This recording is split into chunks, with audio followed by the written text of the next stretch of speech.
if you have maintained the uncompromising attitude, unbiased attitude in dismantling the mind, then when you ask yourself, that's where you click. That's where you catch yourself. That's where you see that ego cannot comprehend the truth.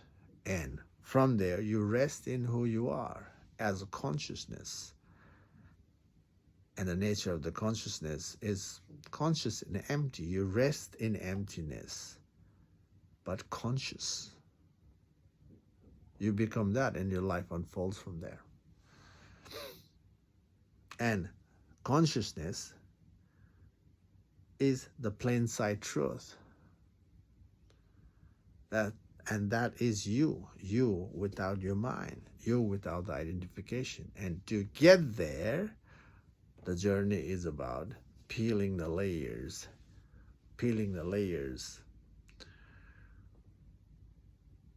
And peeling the layers, disidentifying the layers, is a friction. It's the war one will feel when walking inward. Okay? So here's the exercise. There's a struggle in your life, everyone's life, no doubt. When the struggle is there, there's a mental narration unfolds from the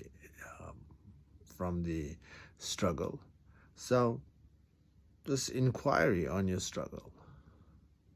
Why am I struggling? Just sit with that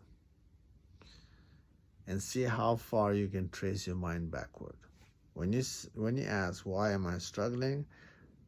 There's a struggle, no doubt. When you ask yourself, there should be an answer. Whatever answer resurface, now use that answer. Why is that important?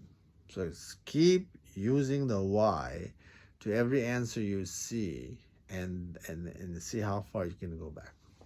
Okay, I hope this video makes sense to you.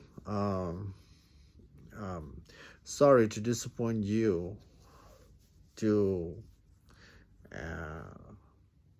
by poking the bubbles of your spiritual path.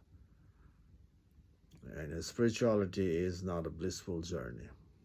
Again, if you think it's a blissful, you haven't even started the path yet. Okay, it's the war. It's a war you must die to win. And the